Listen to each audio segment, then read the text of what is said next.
Welcome to Naveen Tech Hub, where AI meets real-world engineering. Imagine looking for a single piece of information inside a massive dataset.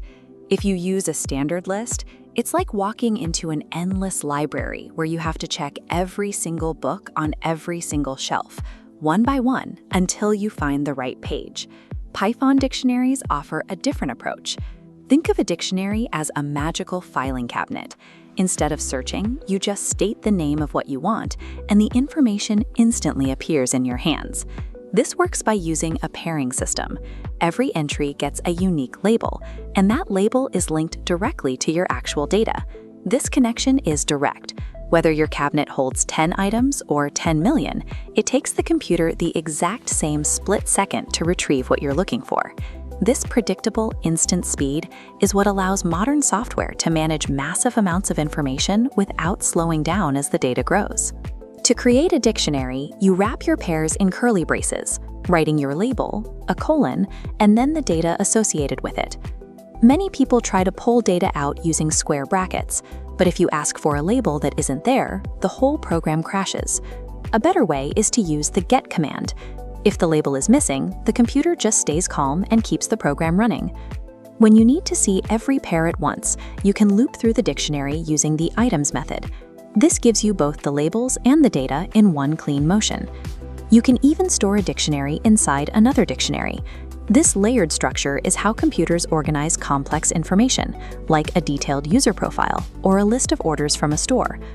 Writing the code is the first step, but understanding how Python manages this data behind the scenes is what helps you build programs that stay fast even when the lists get huge. How does Python find a specific value instantly without scanning through everything else first? The secret is an internal mapping system and a specialized address calculator. When you give Python a label, like the word apple, the address calculator converts it into a unique number. That number acts as a direct coordinate, pointing to a specific physical spot in the computer's memory. Sometimes two different words might result in the same address. When this overlap happens, Python handles it automatically. It sees the spot is already taken and simply places the new item in the very next available slot. To stay efficient, Python splits the dictionary into two parts. It keeps a small index of just those numerical addresses on one side, which points to a separate ordered list where your actual information is stored. This dual-layer design is what makes lookups instant, while also ensuring that your data stays in the exact order you originally added it. Because they are so efficient, these structures are the preferred tool for solving difficult logic problems in technical interviews. Take a common challenge, finding two numbers in a long list that add up to a specific target. A basic approach would be to check every possible combination, but as the list gets longer, the workload doubles for every new number you add. For a large list, the computer ends up doing billions of redundant checks. Instead, we can use a dictionary. As we look at each number, we calculate the difference needed to reach our target and store that missing partner as a label in our cabinet. For every new number we encounter, we simply check the cabinet. If we find an instant match, we found our pair. Since the lookup happens in a single step, we only have to read through the list once. Our workload stays steady and manageable, no matter how much data we have to process. This isn't just about solving a puzzle. It's a practical demonstration of how organized data structures make complex tasks easy. Python also includes advanced versions of this tool, like the counter, which is used in language processing to track how often specific words appear in a text. To see more examples of these tools in action, books like Fluent Python provide a deep look at how they manage memory and speed. As you build your own projects, remember three things. Labels must be unique. Finding data is always fast, and entries keep their order. A dictionary is more than just a list of items. It is the organized system that makes modern, high-speed data possible. Efficient data retrieval requires moving beyond simple collections and into systems where data points are logically linked rather than just sequentially stored. Python generally handles basic data grouping through standard linear structures, such as lists and tuples. These structures rely on numerical indexing. You must reference exact integer positions, 0, 1, 2, or 3. This becomes a limitation for relational data, like mapping an IP address to a domain name. Numerical lookups are inefficient for managing these logical relationships. When the priority is storing relational pairs rather than sequential items, the underlying memory architecture must change to support associative mapping. Python's solution is the dictionary, a built-in data structure designed to represent objects as key-value pairs. This shifts access from integers to logical keys. A key like roll number points directly to a student's name, creating a direct link. While Python calls this a dictionary, C++ and Java refer to it as a map, and Ruby calls it a hash. To maintain consistency in lookups, the structure enforces specific rules.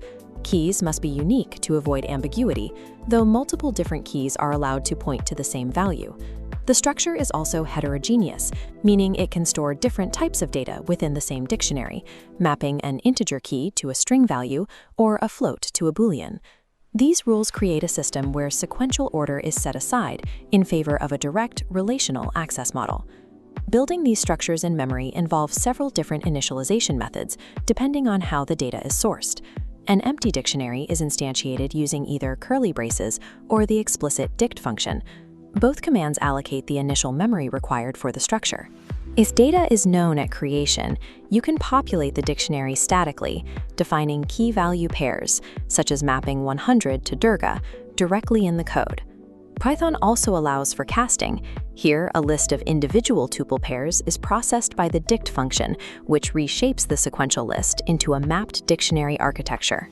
Regardless of the initialization method used, the resulting object is a dynamic map ready for relational data operations.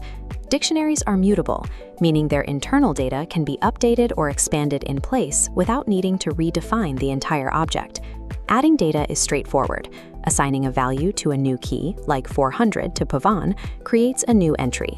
If you assign a value to an existing key, Python enforces uniqueness and overwrites the existing data with the new value. Targeted removal is handled by the del keyword, which surgically deletes a specific key and its associated value. To purge all data at once, the clear method empties the columns, leaving the dictionary object empty. Finally, using del on the dictionary name itself removes the entire object from the namespace. Any subsequent attempt to access it results in a name error. This mutability makes dictionaries an efficient choice for managing data that changes frequently during program execution. A common issue in dictionary operations occurs when the program attempts to retrieve a key that is not present in the map. Direct access with square brackets expects a key to exist. If missing, it triggers a key error and stops execution. To prevent this, the in operator verifies the key's existence before reading, safely handling missing data. Alternatively, the get method handles missing keys cleanly. Instead of crashing, get simply returns none. You can specify a custom default value for get, like the string guessed, ensuring a usable fallback value when a lookup fails. Similarly, setdefault checks for a key's existence. If missing, it automatically inserts the key into the dictionary with a specified default value. Choosing between direct access and defensive methods lets developers decide if a missing key is a fatal error or a gracefully handled scenario. Dictionaries also include methods for mass extraction, allowing you to iterate over the data even though it isn't stored in sequential order. The keys method detaches the left column, isolating all identifiers into an iterable list format. Conversely, the values method pulls just the raw data payloads from the right column into their own collection.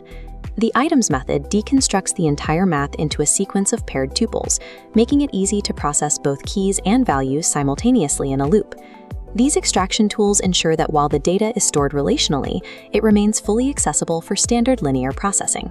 These powerful API methods can be used together seamlessly to perform complex aggregate logic with very little code. Consider this script, which takes a dictionary from a user and calculates the sum of all its values. The logic here relies on the values method to strip away the keys and provide an isolated list of numerical data. Passing that list into the built-in sum function allows Python to handle the iteration internally, which is more concise than writing a standard loop to tally the total. By understanding the underlying architecture and the native API of the dictionary, developers can manage complex relational data systems with precision and efficiency. Thanks for watching. Subscribe to Naveen Tech Hub for practical AI.